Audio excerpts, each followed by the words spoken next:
Good morning students. ਅਸੀਂ ਹੁਣ ਤੱਕ ਭਾਰਤੀ ਸੰਵਿਧਾਨ, ਭਾਰਤੀ ਰਾਜਨੀਤਿਕ ਪ੍ਰਣਾਲੀ, ਇਸ ਦੇ ਸਿਸਟਮ ਦੀ ਗੱਲ ਕੀਤੀ ਸੀ, ਪਰ ਅੱਜ ਅਸੀਂ ਬਰਤਾਨਵੀ ਰਾਜਨੀਤਿਕ ਪ੍ਰਣਾਲੀ ਬਾਰੇ ਗੱਲ ਕਰਾਂਗੇ। ਬਰਤਾਨੀਆ ਨੂੰ ਕੀ ਕਿਹਾ ਜਾਂਦਾ ਹੈ? ਇੰਗਲੈਂਡ ਵੀ ਕਿਹਾ ਜਾਂਦਾ ਹੈ। ਇਹ ਦੇਸ਼ ਯੂਨਾਈਟਿਡ ਕਿੰਗਡਮ ਅਤੇ ਗ੍ਰੇਟ ਬ੍ਰਿਟੇਨ ਦੇ ਨਾਂ ਨਾਲ ਵੀ ਜਾਣਿਆ ਜਾਂਦਾ ਹੈ। ਪਹਿਲਾਂ ਇੰਗਲੈਂਡ ਦੇ ਵਿੱਚ ਨਿਰੰਕੁਸ਼ ਰਾਜਤੰਤਰ ਸੀ, ਪਰ ਹੁਣ ਇਸ ਦੇ ਵਿੱਚ ਰਾਜਤੰਤਰ ਤਾਂ ਹੈ, ਪਰ ਇਸ ਦੇ ਵਿੱਚ ਰਾਜਤੰਤਰ ਦਾ ਵਿਵਹਾਰਿਕ ਰੂਪ ਨਿਰੰਕੁਸ਼ ਨਹੀਂ, ਸਗੋਂ ਲੋਕਤੰਤਰੀ ਹੈ। ਇਸ ਤਰ੍ਹਾਂ ਇਸ ਦੇਸ਼ ਦਾ ਪੂਰਨ ਰੂਪ ਦੇ ਵਿੱਚ ਲਿਖਤੀ ਸੰਵਿਧਾਨ ਨਹੀਂ, ਸਗੋਂ ਇੱਥੋਂ ਦੀਆਂ ਸੰਵਿਧਾਨਕ ਪ੍ਰਣਾਲੀ ਵਧੇਰੇ ਕਰਕੇ ਪਰੰਪਰਾਵਾਂ 'ਤੇ ਆਧਾਰਿਤ ਹੈ। ਇਹ ਪਰੰਪਰਾਵਾਂ ਸਹਿਜੇ ਵਿਕਾਸ ਕਰਦੀਆਂ ਨੇ। ਲਿਖਤੀ ਪਰੰਪਰਾਵਾਂ ਤੋਂ ਇਲਾਵਾ ਬਾਦਸ਼ਾਹ ਦੇ ਦੁਆਰਾ ਸਮੇਂ 'ਤੇ ਜਾਰੀ ਕੀਤੇ ਗਏ ਚਾਰਟਰ ਅਤੇ ਸੰਸਦ ਦੁਆਰਾ ਪਾਸ ਕੀਤੇ ਗਏ ਅਨੇਕਾਂ ਕਾਨੂੰਨ ਵੀ ਬਰਤਾਨਵੀ ਸੰਵਿਧਾਨ ਦਾ ਹਿੱਸਾ ਮੰਨੇ ਜਾਂਦੇ ਨੇ। ਬਰਤਾਨਵੀ ਰਾਜਨੀਤਿਕ ਪ੍ਰਣਾਲੀ ਦੀਆਂ ਪ੍ਰਮੁੱਖ ਵਿਸ਼ੇਸ਼ਤਾਵਾਂ। ਬਰਤਾਨਵੀ ਰਾਜਨੀਤਿਕ ਪ੍ਰਣਾਲੀ ਇੱਕ ਅਲੱਗ ਕਿਸਮ ਦੀ ਪ੍ਰਣਾਲੀ ਹੈ। ਪਹਿਲਾਂ ਕੀ ਸੀ, ਜਦੋਂ ਰਾਜਨੀਤਿਕ ਸ਼ਾਸਤਰ ਦੇ ਵਿੱਚ ਬਰਤਾਨਵੀ ਸੰਵਿਧਾਨ ਜਾਂ ਸਰਕਾਰ ਦੀਆਂ ਵਿਸ਼ੇਸ਼ਤਾਵਾਂ ਦੀ ਗੱਲ ਹੁੰਦੀ ਸੀ, ਜਿਸ ਤਰ੍ਹਾਂ ਕਿ ਇਸ ਦਾ ਖੇਤਰ ਹੈ ਜੋ ਸੀਮਿਤ ਹੁੰਦਾ ਸੀ। ਪਰ ਰਾਜਨੀਤਿਕ ਪ੍ਰਣਾਲੀ ਇੱਕ ਅਜਿਹਾ ਸ਼ਬਦ ਹੈ ਜਿਸ ਦੇ ਵਿੱਚ ਰਾਜਨੀਤਿਕ ਘਟਨਾਵਾਂ ਦਾ ਅਧਿਐਨ ਕੀਤਾ ਜਾਂਦਾ ਹੈ, ਉਸ ਦੇ ਗੈਰ ਜ਼ਰੂਰੀ ਤੱਤਾਂ ਦਾ ਵਿਸ਼ਲੇਸ਼ਣ ਕੀਤਾ ਜਾਂਦਾ ਹੈ ਜੋ ਰਾਜਨੀਤਿਕ ਪ੍ਰਣਾਲੀ ਨਾਲ ਪ੍ਰਤੱਖ ਤੌਰ 'ਤੇ ਸੰਬੰਧਿਤ ਨਹੀਂ ਹੁੰਦੇ, ਉਸ ਨੂੰ ਪ੍ਰਭਾਵਿਤ ਕਰਦੇ ਨੇ। ਉਹਨਾਂ ਦਾ ਵਰਣਨ ਵੀ ਇਸ ਦੇ ਵਿੱਚ ਕੀਤਾ ਜਾਂਦਾ ਹੈ ਜੋ ਪ੍ਰਤੱਖ ਜਾਂ ਅਪ੍ਰਤੱਖ ਰੂਪ ਦੇ ਵਿੱਚ ਬਰਤਾਨਵੀ ਰਾਜਨੀਤਿਕ ਪ੍ਰਣਾਲੀ ਨੂੰ ਪ੍ਰਭਾਵਿਤ ਕਰਦੇ ਨੇ। ਫਸਟ ਪੁਆਇੰਟ ਹੈ ਵਿਕਸਿਤ ਸੰਵਿਧਾਨ। ਬਰਤਾਨਵੀ ਸੰਵਿਧਾਨ ਇੱਕ ਵਿਕਸਿਤ ਸੰਵਿਧਾਨ ਹੈ ਜਿਸ ਦੇ ਵਿੱਚ ਪ੍ਰਾਚੀਨ ਕਾਲ ਤੋਂ ਸਮੇਂ-ਸਮੇਂ 'ਤੇ ਉਤਪੰਨ ਪਰਿਸਥਿਤੀਆਂ ਦੇ ਅਨੁਸਾਰ ਇਸ ਦੇ ਵਿੱਚ ਵਿਕਾਸ ਹੋਇਆ ਹੈ। ਬਰਤਾਨਵੀ ਸੰਵਿਧਾਨ ਨੂੰ ਸੰਵਿਧਾਨਕ ਇਤਿਹਾਸਕਾਰ ਨੇ ਜੋ ਉਹ ਮੰਨਦੇ ਨੇ ਕਿ ਭਾਰਤੀ ਸੰਵਿਧਾਨ ਬਣਾਇਆ ਨਹੀਂ ਗਿਆ, ਬਲਕਿ ਇਸ ਦਾ ਹੌਲੀ-ਹੌਲੀ ਵਿਕਾਸ ਹੋਇਆ। ਇਸ ਦੇ ਵਿੱਚ ਹੌਲੀ-ਹੌਲੀ ਵਾਧਾ ਹੁੰਦਾ ਚਲਿਆ ਗਿਆ। ਇਸ ਦੇ ਵਿੱਚ ਅਨੇਕਾਂ ਚੀਜ਼ਾਂ ਨੇ ਜੋ ਸ਼ਾਮਲ ਕੀਤੀਆਂ ਗਈਆਂ। ਕੁਝ ਭਾਗ ਲਿਖਤੀ ਅਤੇ ਕੁਝ ਲਿਖਤੀ।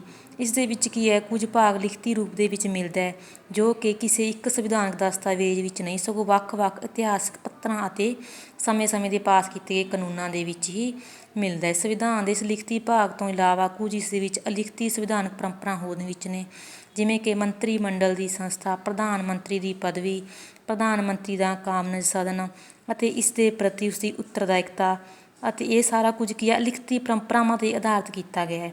ਇਹ ਅਲਿਖਤੀ ਪਰੰਪਰਾਵਾਂ ਨੇ ਜੋ ਬਰਤਾਨਵੀ ਸੰਵਿਧਾਨਕ ਪ੍ਰਣਾਲੀ ਦੇ ਵਿੱਚ ਕਾਫੀ ਜ਼ਿਆਦਾ ਮਹੱਤਵਪੂਰਨ ਮੰਨੀਆਂ ਜਾਂਦੀਆਂ ਨੇ। ਇਸ ਤਰ੍ਹਾਂ ਅਸੀਂ ਕਹਿ ਸਕਦੇ ਹਾਂ ਕਿ ਬਰਤਾਨਵੀ ਸੰਵਿਧਾਨ ਹੈ ਜੋ ਅਲਿਖਤੀ ਦੇ ਰੂਪ ਦੇ ਵਿੱਚ ਵੀ ਹੈ, ਪਰ ਕੁਝ ਇਸ ਦੇ ਵਿੱਚ ਸਿਧਾਂਤ ਅਤੇ ਸੰਸਥਾਵਾਂ ਦਾ ਵਰਣਨ ਕੀਤਾ ਗਿਆ ਜੋ ਲਿਖਤੀ ਸੰਸਦੀ ਕਾਨੂੰਨਾਂ ਦੇ ਰੂਪ ਵਿੱਚ ਵੀ ਮਿਲਦਾ ਹੈ। ਨੈਕਸਟ ਹੈ ਲਚਕੀਲਾ ਸੰਵਿਧਾਨ। ਜਿਸ ਸੰਵਿਧਾਨ ਦੇ ਵਿੱਚ ਸੋਧਾਂ ਕਰਨ ਦੇ ਲਈ ਅਲੱਗ-ਅਲੱਗ ਵਿਧੀਆਂ ਦੀ ਵਰਤੋਂ ਕੀਤੀ ਜਾਂਦੀ ਹੈ, ਉਸ ਸੰਵਿਧਾਨ ਨੂੰ ਕਠੋਰ ਸੰਵਿਧਾਨ ਕਿਹਾ ਜਾਂਦਾ ਹੈ।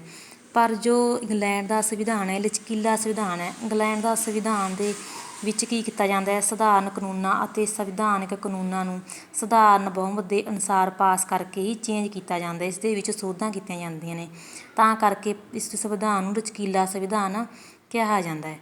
ਨੈਕਸਟ ਹੈ ਜੱਦੀ ਅਤੇ ਸੀਮਿਤ ਰਾਜਤੰਤਰ। ਸੀਮਿਤ ਰਾਜਤੰਤਰ ਤੋਂ ਕੀ ਭਾਵ ਹੈ? ਇੰਗਲੈਂਡ ਦੇ ਵਿੱਚ ਰਾਜਾ ਜਾਂ ਰਾਣੀ ਦੇਸ਼ ਦਾ ਮੁਖੀ ਹੁੰਦਾ ਹੈ, ਪਰ ਅਸਲ ਦੇ ਵਿੱਚ ਉਹ ਸ਼ਕਤੀਆਂ ਦੀ ਵਰਤੋਂ ਨਹੀਂ ਕਰਦੇ, ਬਲਕਿ ਉਹ ਸ਼ਕਤੀਆਂ ਦੀ ਵਰਤੋਂ ਕਰਦੇ ਨੇ ਜੋ ਮੰਤਰੀਆਂ ਦੇ ਦੁਆਰਾ ਉਹਨਾਂ ਦੀ ਸਲਾਹ ਦੇ ਅਨੁਸਾਰ ਹੀ ਕਰਦੇ ਨੇ। ਕੋਈ ਸਮਾਂ ਸੀ ਜਦੋਂ ਕੀ ਹੈ, ਸ਼ਾਸਨ ਸੰਬੰਧੀ ਨੀਤੀਆਂ ਦਾ ਨਿਰਮਾਣ ਹੈ ਜੋ ਰਾਜਾ ਖੁਦ ਕਰਦਾ ਸੀ। ਉਹ ਸਿਰਫ ਮੰਤਰੀਆਂ ਦੀ ਸਲਾਹ ਜਾਂ ਇੱਛਾ ਉਹਨਾਂ ਦੀ ਮੰਨਦਾ ਸੀ। ਮੰਤਰੀਆਂ ਦੀ ਉਹ ਸਲਾਹ ਨੂੰ ਸਵੀਕਾਰ ਕਰਨਾ ਜਾਂ ਉਸ ਨੂੰ ਮੰਨਣਾ ਉਸਦੀ ਇੱਛਾ 'ਤੇ ਨਿਰਭਰ ਕਰਦਾ ਸੀ। ਪਰ ਹੁਣ ਕੀ ਹੈ, ਮੰਤਰੀ ਮੰਡਲ ਦੀ ਹੋਂਦ ਹੈ ਜੋ ਬਰਤਾਨਵੀ ਸੰਸਦ ਪ੍ਰਣਾਲੀ ਦੀ ਮੁੱਖ ਵਿਸ਼ੇਸ਼ਤਾ ਮੰਨੀ ਗਈ ਹੈ, ਭਾਵ ਕਿ ਮੰਤਰੀ ਮੰਡਲ ਦੀ ਉਸਨੂੰ ਆਗਿਆ ਜੋ ਮੰਨਣੀ ਪੈਂਦੀ ਹੈ। ਸੰਸਦੀ ਸ਼ਾਸਨ ਪ੍ਰਣਾਲੀ। ਇਸ ਦੇ ਵਿੱਚ ਕੀ ਹੁੰਦਾ ਹੈ, ਬਰਤਾਨਵੀ ਪਰੰਪਰਾਵਾਂ ਦੇ ਆਧਾਰ 'ਤੇ ਚੱਲਦੀਆਂ ਆ ਰਹੀਆਂ ਨੇ। ਜੋ ਇਸ ਦਾ ਬਾਦਸ਼ਾਹ ਹੁੰਦਾ ਹੈ ਉਹ ਨਾ ਮਾਤਰ ਮੁਖੀ ਹੁੰਦਾ ਹੈ ਅਤੇ ਸ਼ਾਸਨ ਦੀਆਂ ਸਾਰੀਆਂ ਸ਼ਕਤੀਆਂ ਦੀ ਵਰਤੋਂ ਮੰਤਰੀ ਮੰਡਲ ਹੀ ਕਰਦਾ ਹੈ, ਭਾਵ ਕਿ ਉਹ ਉਹਨਾਂ ਦੀ ਇੱਛਾ ਦੇ ਅਨੁਸਾਰ ਹੀ ਕੋਈ ਕੰਮ ਕਰ ਸਕਦਾ ਹੈ। ਉਹਨਾਂ ਦੀ ਇੱਛਾ ਭਾਵ ਉਸਦੀ ਸਲਾਹ ਲੈਂਦਾ ਹੈ। ਉਹ ਦੇਸ਼ ਦਾ ਨਾ ਮਾਤਰ ਮੁਖੀ ਆਪਣੇ ਸਾਰੇ ਕਾਰਜ ਮੰਤਰੀ ਮੰਡਲ ਦੀ ਸਲਾਹ ਅਨੁਸਾਰ ਹੀ ਕੰਮ ਕਰਦਾ ਹੈ। ਇਸ ਦੇ ਵਿੱਚ ਕੀ ਹੁੰਦਾ ਹੈ, ਇੰਗਲੈਂਡ ਦੇ ਸ਼ਾਸਨ ਦੇ ਵਿੱਚ ਕਾਰਜਪਾਲਿਕਾ ਅਤੇ ਵਿਧਾਨਪਾਲਿਕਾ ਦਾ ਆਪਸੀ ਸੰਬੰਧ ਹੈ ਜੋ ਕਾਫੀ ਨੇੜਤਾ ਦਾ ਹੈ, ਜੋ ਸੰਸਦੀ ਸ਼ਾਸਨ ਪ੍ਰਣਾਲੀ ਦੀ ਵਿਸ਼ੇਸ਼ਤਾ ਮੰਨੀ ਜਾਂਦੀ ਹੈ। ਅਸਲ ਦੇ ਵਿੱਚ ਕਾਰਜਪਾਲਿਕਾ ਭਾਵ ਮੰਤਰੀ ਮੰਡਲ ਦੇ ਸਾਰੇ ਮੈਂਬਰ, ਵਿਧਾਨਪਾਲਿਕਾ ਭਾਵ ਸੰਸਦ ਦੇ ਕਿਸੇ ਨਾ ਕਿਸੇ ਸਦਨ ਦੇ ਜ਼ਰੂਰ ਮੈਂਬਰ ਹੁੰਦੇ ਨੇ। ਮੰਤਰੀ ਮੰਡਲ ਦਾ ਨਿਰਮਾਣ ਉਸ ਦਲ ਦੁਆਰਾ ਕੀਤਾ ਜਾਂਦਾ ਹੈ ਜਿਹੜਾ ਦਲ ਕਾਬਿਨੇਟ ਸਦਨ ਵਿੱਚ ਬਹੁਮਤ ਪ੍ਰਾਪਤ ਕਰਦਾ ਹੈ। ਇਕਾਤਮਕ ਸ਼ਾਸਨ ਪ੍ਰਣਾਲੀ। ਇਸ ਦੇ ਵਿੱਚ ਕੁਝ ਅਜਿਹੀਆਂ ਵਿਸ਼ੇਸ਼ਤਾਵਾਂ ਨੇ ਜੋ ਇਸ ਨੂੰ ਇਕਾਤਮਕ ਸ਼ਾਸਨ ਪ੍ਰਣਾਲੀ ਬਿਆਨ ਕਰਦੀਆਂ ਨੇ। ਇੰਗਲੈਂਡ ਦੇ ਵਿੱਚ ਇੱਕ ਵੀ ਹੀ ਸਰਵ ਸ਼ਕਤੀਮਾਨ ਕੇਂਦਰੀ ਸਰਕਾਰ ਹੈ ਜੋ ਸਮੁੱਚੇ ਦੇਸ਼ ਦੇ ਸ਼ਾਸਨ ਦਾ ਸੰਚਾਲਨ ਕਰਨ ਦੇ ਲਈ ਭੂਮਿਕਾ ਨਿਭਾਉਂਦੀ ਹੈ। ਇੰਗਲੈਂਡ ਵਿੱਚ ਪ੍ਰਸ਼ਾਸਕੀ ਸਥਾਨਕ ਇਕਾਈਆਂ ਨੇ, ਪਰ ਉਹਨਾਂ ਦੇ ਕੋਲ ਜੋ ਵੀ ਸ਼ਕਤੀਆਂ ਹੁੰਦੀਆਂ ਨੇ ਉਹ ਕੇਂਦਰੀ ਸਰਕਾਰ ਦੀ ਹੀ ਦੇਣ ਹੁੰਦੀਆਂ ਨੇ। ਇੰਗਲੈਂਡ ਦੇ ਵਿੱਚ ਕੇਂਦਰੀ ਸਰਕਾਰ ਅਤੇ ਪ੍ਰਸ਼ਾਸਨਿਕ ਇਕਾਈਆਂ ਵਿੱਚ ਸ਼ਕਤੀਆਂ ਦੀ ਕੋਈ ਨਿਸ਼ਚਿਤ ਵੰਡ ਨਹੀਂ ਕੀਤੀ ਹੁੰਦੀ, ਕਿਉਂਕਿ ਜੋ ਸ਼ਕਤੀਆਂ ਨੇ ਇਹ ਕੀ ਕਰਦੇ ਨੇ, ਇਕਾਤਮਕ ਸ਼ਾਸਨ ਪ੍ਰਣਾਲੀ ਦੇ ਨਹੀਂ ਸਗੋਂ ਸੰਘਾਤਮਕ ਸ਼ਾਸਨ ਪ੍ਰਣਾਲੀ ਦੀਆਂ ਵਿਸ਼ੇਸ਼ਤਾਵਾਂ ਹੁੰਦੀਆਂ ਨੇ। ਨੈਕਸਟ ਹੈ ਦੋ ਸਦਨੀ ਸੰਸਦ। ਦੋ ਸਦਨੀ ਦੇ ਵਿੱਚ ਕੀ ਹੁੰਦਾ, ਇਸ ਦੇ ਵਿੱਚ ਦੋ ਸਦਨ ਹੁੰਦੇ ਨੇ। ਹੇਠਲੇ ਸਦਨ ਨੂੰ ਕਾਮਨ ਸਦਨ ਕਿਹਾ ਜਾਂਦਾ ਹੈ ਅਤੇ ਉੱਪਰਲੇ ਸਦਨ ਨੂੰ ਲਾਰਡ ਸਦਨ ਕਿਹਾ ਜਾਂਦਾ ਹੈ। ਜੋ ਕਾਮਨ ਸਦਨ ਹੈ ਉਹ ਲਾਰਡ ਸਦਨ ਨਾਲੋਂ ਵਧੇਰੇ ਜ਼ਿਆਦਾ ਸ਼ਕਤੀਸ਼ਾਲੀ ਮੰਨਿਆ ਜਾਂਦਾ ਹੈ, ਕਿਉਂਕਿ ਕਾਮਨ ਸਦਨ ਦੇ ਮੈਂਬਰ ਨੇ ਜੋ ਪ੍ਰਤੱਖ ਰੂਪ ਦੇ ਵਿੱਚ ਸਾਰੇ ਮੈਂਬਰ ਇੱਕ ਹੀ ਵਿਧੀ ਦੇ ਦੁਆਰਾ ਨਹੀਂ ਚੁਣੇ ਜਾਂਦੇ। ਉਹਨਾਂ ਦੇ ਵਿੱਚ ਉਹ ਕਾਮਨ ਸਦਨ ਦੇ ਵਿੱਚ ਜੋ ਮੈਂਬਰ ਹੁੰਦੇ ਨੇ ਉਹ ਪ੍ਰਤੱਖ ਰੂਪ ਦੇ ਵਿੱਚ ਬਾਲਗ ਵੋਟ ਅਧਿਕਾਰ ਦੇ ਰੂਪ ਦੇ ਵਿੱਚ ਜਨਤਾ ਦੇ ਦੁਆਰਾ ਹੀ ਚੁਣੇ ਜਾਂਦੇ ਨੇ, ਜਦ ਕਿ ਲਾਰਡ ਸਦਨ ਦੇ ਵਿੱਚ ਸਾਰੇ ਮੈਂਬਰ ਨੇ ਉਹਨਾਂ ਦੇ ਵਿੱਚ ਅਲੱਗ ਵਿਧੀ ਵਰਤੀ ਜਾਂਦੀ ਹੈ। ਤਾਂ ਕਰਕੇ ਇਹ ਕਾਮਨ ਸਦਨ ਹੈ ਜੋ ਵਧੇਰੇ ਸ਼ਕਤੀਸ਼ਾਲੀ ਮੰਨਿਆ ਜਾਂਦਾ ਹੈ। ਪਰੰਪਰਾਵਾਂ, ਕਿਉਂਕਿ ਇਸ ਦੇ ਵਿੱਚ ਕੀ ਹੈ, ਇੰਗਲੈਂਡ ਦੇ ਸੰਵਿਧਾਨ ਦੇ ਵਿੱਚ ਇਹ ਪਰੰਪਰਾਵਾਂ 'ਤੇ ਆਧਾਰਿਤ ਹੈ। ਜਿਸ ਦੇ ਜਿਹੜੀਆਂ ਪਰੰਪਰਾਵਾਂ ਨੇ ਅਲੱਗ ਕੀਤੀਆਂ ਜਾਣ ਤਾਂ ਇਸ ਦੀ ਕੋਈ ਵੀ ਹੋਂਦ ਨਹੀਂ ਰਹਿੰਦੀ।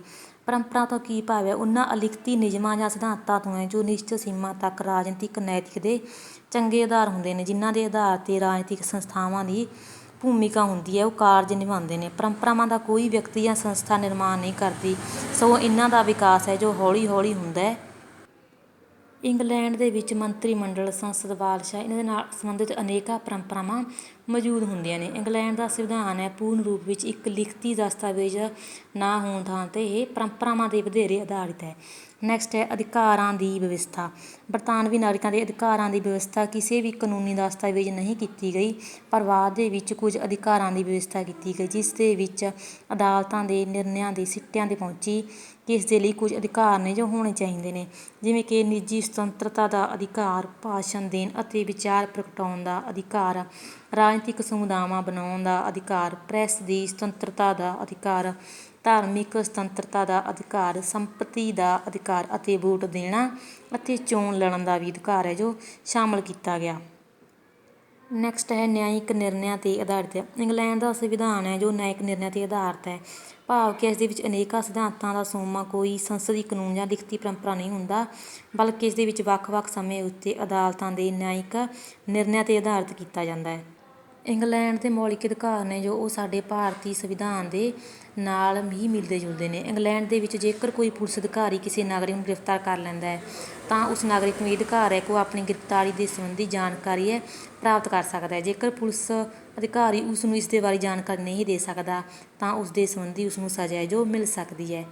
ਨੈਕਸਟ ਹੈ ਕੁਝ ਰਾਜਨੀਤਿਕ ਦਲਾਂ ਦੀ ਪ੍ਰਮੁੱਖਤਾ ਵਾਲੀ ਬਹੁਦਲ ਪ੍ਰਣਾਲੀ। ਅਸੀਂ ਇਹ ਨਹੀਂ ਕਹਿ ਸਕਦੇ ਕਿ ਬਰਤਾਨੀਆ ਦੇ ਵਿੱਚ ਦੋ ਦਲ ਪ੍ਰਣਾਲੀ ਹੈ, ਕਿਉਂਕਿ ਉੱਥੇ ਦਲ ਤਾਂ ਕਾਫੀ ਮਾਤਰਾ ਦੇ ਵਿੱਚ ਬਹੁਤ ਜ਼ਿਆਦਾ ਹੁੰਦੇ ਨੇ, ਪਰ ਕੀ ਹੁੰਦਾ, ਕੁਝ ਹੀ ਦਲ ਹੁੰਦੇ ਨੇ ਜੋ ਇਸ ਦੇ ਵਿਰੋਧੀ ਕਰਨ ਵਿੱਚ ਜਾਂ ਦਲ ਸ਼ਾਸਨ ਕਰਨ ਦੇ ਵਿੱਚ ਭੂਮਿਕਾ ਨਿਭਾਉਂਦੇ ਨੇ। ਇਸ ਤਰ੍ਹਾਂ ਕਹਿ ਸਕਦੇ ਹਾਂ ਕਿ ਅਸੀਂ ਇਸ ਦੇ ਲਈ ਬਰਤਾਨੀਆ ਦੇ ਵਿੱਚ ਇਹ ਜ਼ਰੂਰੀ ਹੈ ਕਿ ਚੋਣਾਂ ਵਿੱਚ ਭਾਗ ਲੈਣ ਵਾਲੇ ਰਾਜਨੀਤਿਕ ਦਲ ਨੇ ਜੋ ਆਪਣਾ ਨਾਮ ਅਤੇ ਆਪਣਾ ਪੂਰਾ ਚੋਣ ਨਿਸ਼ਾਨ ਜੋ ਹੁੰਦਾ ਹੈ ਉਹ ਤਾਂ ਹੀ ਪ੍ਰਾਪਤ ਕਰ ਸਕਦਾ ਹੈ ਜੇਕਰ ਉਹ ਚੋਣ ਆਯੋਗ ਦੇ ਕੋਲ ਦਰਜ ਕਰਾਉਂਦਾ ਹੈ। ਇਸ ਤਰ੍ਹਾਂ ਉਹ ਚੋਣਾਂ ਦੇ ਵਿੱਚ ਤਾਂ ਹੀ ਸ਼ਾਮਲ ਹੋ ਸਕਦਾ ਹੈ ਜੇਕਰ ਉਹ ਰਜਿਸਟਰਡ ਹੈ। ਸਦੀਆਂ ਤੋਂ ਬਰਤਾਨੀਆ ਦੇ ਵਿੱਚ ਦੋ ਪ੍ਰਣਾਲੀ ਪ੍ਰਚੱਲ ਰਹੀ ਹੈ, ਪਰ ਜਿਸ ਤਰ੍ਹਾਂ ਕੁਝ ਰਾਜਨੀਤਿਕ ਦਲਾਂ ਨੇ ਚੋਣ ਰਾਜਨੀਤਿਕ ਦਾ ਸੰਤੁਲਨ ਕੁਝ ਹੱਦ ਤੱਕ ਭੰਗ ਕੀਤਾ ਹੈ, ਤਾਂ ਇਸ ਤੋਂ ਇਹ ਸਪਸ਼ਟ ਹੁੰਦਾ ਹੈ ਕਿ ਬਰਤਾਨੀਆ ਦੇ ਵਿੱਚ ਦੋ ਦਲ ਪ੍ਰਣਾਲੀ ਦੀ ਹੋਂਦ ਹੈ ਜੋ ਸੰਭਵ ਨਹੀਂ ਹੈਗੀ। ਉਦਾਰਵਾਦੀ ਲੋਕਤੰਤਰ। ਇਸ ਦੇ ਵਿੱਚ ਇੰਗਲੈਂਡ ਦੇ ਵਿੱਚ ਅੱਧੀ ਰਾਜਤੰਤਰ ਦੀ ਹੋਂਦ ਹੈ ਅਤੇ ਸਿਧਾਂਤਕ ਪੱਖ ਤੋਂ ਉੱਥੇ ਸਮੁੱਚੀਆਂ ਸ਼ਕਤੀਆਂ ਦਾ ਕੇਂਦਰ ਹੈ, ਪਰ ਵਿਵਹਾਰ ਦੇ ਵਿੱਚ ਉੱਥੋਂ ਦੀ ਸਰਕਾਰ ਹੈ ਉਦਾਰਵਾਦੀ ਲੋਕਤੰਤਰ ਦੇ ਸਿਧਾਂਤ 'ਤੇ ਵੀ ਆਧਾਰਿਤ ਹੁੰਦੀ ਹੈ। ਦੋਵਾਂ ਸਦਨਾਂ ਦੇ ਵਿੱਚੋਂ ਵਧੇਰੇ ਸ਼ਕਤੀਸ਼ਾਲੀ ਕਾਮਨ ਸਦਨ ਮੰਨਿਆ ਜਾਂਦਾ ਹੈ, ਕਿਉਂਕਿ ਇੱਥੋਂ ਦੇ ਮੈਂਬਰ ਨੇ ਜੋ ਵੋਟ ਅਧਿਕਾਰ ਦੇ ਆਧਾਰ 'ਤੇ ਹੀ ਚੁਣੇ ਜਾਂਦੇ ਨੇ। ਮੰਤਰੀ ਮੰਡਲ ਦੇ ਸਾਰੇ ਮੈਂਬਰ ਲੋਕਾਂ ਦੀ ਪ੍ਰਤੀਨਿਧ ਹੁੰਦੇ ਨੇ। ਉਹ ਵਿਅਕਤੀਗਤ ਅਤੇ ਸਮੂਹਿਕ ਰੂਪ ਦੇ ਵਿੱਚ ਕਾਮਨ ਸਦਨ ਦੇ ਪ੍ਰਤੀ ਭੂਮਿਕਾ ਨਿਭਾਉਂਦੇ ਨੇ। ਹਰ 5 ਸਾਲ ਦੇ ਬਾਅਦ ਆਪਣੇ ਵਾਂਗ ਹੀ ਕਾਮਨ ਸਦਨ ਦੀਆਂ ਚੋਣਾਂ ਹੁੰਦੀਆਂ ਨੇ। ਇਹ ਚੋਣਾਂ ਦੇ ਵਿੱਚ ਹਰੇਕ ਬਾਲਗ ਨਾਗਰਿਕ ਨੂੰ ਬਿਨਾਂ ਕਿਸੇ ਭੇਦਭਾਵ ਦੇ ਵੋਟ ਪਾਉਣ ਦਾ ਅਧਿਕਾਰ ਹੈ, ਜੋ ਕਿ ਨਾਗਰਿਕ 21 ਸਾਲ ਦੀ ਉਮਰ ਪੂਰੀ ਕਰ ਚੁੱਕਿਆ ਹੋਵੇ। ਜੋ ਨਿਸ਼ਚਿਤ ਯੋਗਤਾਵਾਂ ਪੂਰੀਆਂ ਕਰਦਾ ਹੋਵੇ ਉਹ ਚੋਣ ਵੀ ਲੜ ਸਕਦਾ ਹੈ। ਰਾਜਨੀਤਿਕ ਦਲਾਂ ਦੀ ਰਜਿਸਟ੍ਰੇਸ਼ਨ ਜ਼ਰੂਰੀ। ਜਿਵੇਂ ਕਿ ਆਪਣੇ ਪਹਿਲਾਂ ਰਾਜਨੀਤਿਕ ਦਲਾਂ ਦੀ ਰਜਿਸਟ੍ਰੇਸ਼ਨ ਕਰਵਾਈ ਜਾਂਦੀ ਹੈ, ਇਸੇ ਤਰ੍ਹਾਂ ਬਰਤਾਨਵੀ ਦੇ ਵਿੱਚ ਵੀ ਕਰਵਾਈ ਜਾਂਦੀ ਹੈ। ਜੇਕਰ ਕੋਈ ਚੋਣ ਲੜਨਾ ਚਾਹੁੰਦਾ ਹੈ ਤਾਂ ਉਹ ਰਾਜਨੀਤਿਕ ਦਲ ਦੀ ਗਿਣਤੀ ਦੇ ਰੂਪ ਵਿੱਚ ਮਾਨਤਾ ਜੋ ਪ੍ਰਾਪਤ ਕਰ ਸਕਦਾ ਹੈ, ਜੇਕਰ ਉਹ ਪਹਿਲਾਂ ਇਲੈਕਸ਼ਨ ਕਮਿਸ਼ਨ ਦੇ ਕੋਲ ਰਜਿਸਟ੍ਰੇਸ਼ਨ ਕਰਵਾਉਂਦਾ ਹੈ। ਇਸ ਤਰ੍ਹਾਂ ਇਸ ਦੇ ਵਿੱਚ ਅਸੀਂ ਕਹਿ ਸਕਦੇ ਹਾਂ ਕਿ ਚੋਣਾਂ ਦੇ ਵਿੱਚ ਮਹੱਤਵਪੂਰਨ ਪ੍ਰਭਾਵ 2 ਜਾਂ 3 ਰਾਜਨੀਤਿਕ ਦਲਾਂ ਦਾ ਹੁੰਦਾ ਹੈ ਅਤੇ ਇਹ ਦਲ ਹੀ ਸਰਕਾਰ ਦਾ ਨਿਰਮਾਣ ਕਰਦੇ ਨੇ। ਜੇਕਰ ਕੋਈ ਦਲ ਆਪਣੀ ਇਲੈਕਸ਼ਨ ਕਮਿਸ਼ਨ ਦੇ ਕੋਲ ਰਜਿਸਟ੍ਰੇਸ਼ਨ ਕਰਵਾਉਂਦਾ ਹੈ ਤਾਂ ਹੀ ਉਹ ਵੋਟਾਂ ਦੇ ਵਿੱਚ